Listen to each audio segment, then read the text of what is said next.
everyone, so just watched episode 12 of Vanguard and this was an awesome episode. This is probably one of the best episodes I've seen so far. Actually, what I've said about the previous episode, I didn't expect this episode to be so amazing. Like, I really enjoyed this particular episode here. Like, they really stepped up the game here. They gave so much backstory and finally the hype is now gone. I mean, we're pretty much going through this hopefully awesome arc here, and this is basically Team Asteroid's arc, or Foo Fighters now. So we finally get Ren, Asuka, Tetsu and Kyo, and they're all now heading out to actually conquer all the card shops, which are pretty cool. Actually, the first half of this entire episode was just a backstory of how Foo Fighter operates and how they're actually finding a way to deal physical damage to the players to actually use it as a scare tactic. So that's definitely really cool here, and we actually get to see a bit of Kamui's backstory as well. So I'm definitely loving this a lot more on how they're actually trying to develop a character, because what we see here is a bit of a weakness in Kamui that he will definitely have to overcome as this particular arc progresses.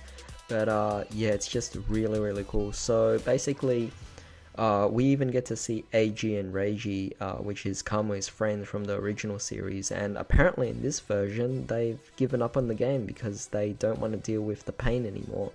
And we also find out about Kamui's old card shop as well that he used to play at, but he decided to just come here because it's been conquered by Foo Fighters and it was eventually closed by the store owner. Kind of does have a bit of a mystery, thinking how powerful or how much authority Foo Fighters actually has on the whole Vanguard world. I mean, being able to conquer a card shop even though you don't own it is kind of, it's pretty far-fetched if you think about it, but overall it's kind of awesome thinking about that as well, because it goes to show how powerful this organization actually is.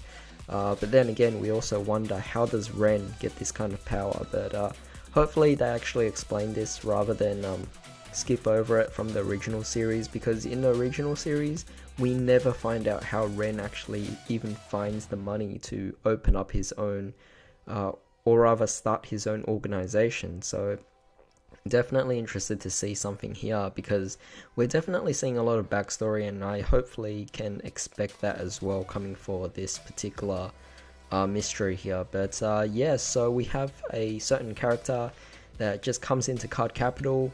Kamui wants to take him on, but he's still afraid, so that's why I say that he's hopefully going to overcome this fear in the later episodes. But for now, he just couldn't take it still. He had trouble taking off the gloves from Morikawa here, who just lost as well. And yeah, basically Kai just took up the spot here, and he went on all out. So, like, he knew it was Kai for sure. And I don't know, it seems like people are definitely very knowledgeable of Asteroid here, where they know that this is a very powerful organization. So what this means is, in this fight we have Kagero versus Mega Colony, which is definitely a brand new one. This all occurs during the second half of the episode, so that's pretty cool. I actually like this, because last time I said that the fights were actually getting boring because they were just trying to drag it out, but in this particular fight it was focusing more on the characters themselves, as well as how Foo Fighter operates. Now, of course, we're not actually having a tough opponent here. He's probably meant to be just fodder for Kai to beat. But basically, we can see a bit more of Kai and how he operates now. So definitely liking this, and how I don't know, he does seem kind of weak to it. Like, he does take the damage and actually feel the pain, but I guess it is pretty normal. But at the same time, we do kind of expect Kai to have that kind of tough, I guess, tough persona to him, which allows him to deal with this kind of pain. But it seems like for the whole realistic purpose of this, I guess they make it so that Kai actually does feel the damage as well. But it's awesome that he saw the fight through to the end and beat the guy who was playing Mega Colony. And interesting thing is, we also find that Mega Colony is having a Protect as its imaginary gift, which it does make sense because it's a very defensive deck, trying to stun your opponents and then prevent them from attacking. And of course, you're protecting yourself, which If we're looking at a Foo Fighters standpoint, it is kind of a cowardly play, because it means you're just trying to avoid the damage so that you don't take it. And as we can see, Kai easily dealt with this guy. This guy was, I thought he was going to be a really cool guy because he had really eccentric hair, and in the end he just got defeated. So, you know, it's too bad. He could have been potentially a main character, but I guess we'll find out what happens later. But basically, Foo Fighters is now going all over different card shops within that certain area, and they're trying to beat it. So Card Capital finally made their way and fended off the first wave of Foo Fighters.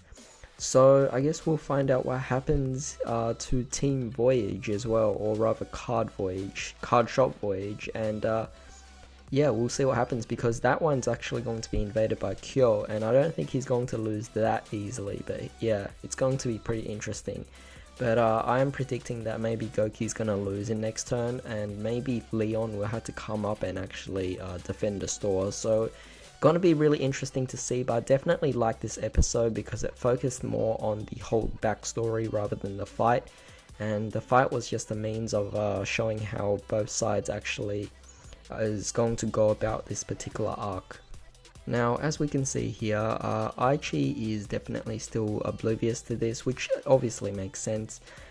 So it's going to be really interesting if we actually look at this through Aichi's perspective, as everything will be all brand new to us, and it won't be from the other characters. But of course, this will be really interesting to see how things go, because we can see that Ren is definitely more ruthless.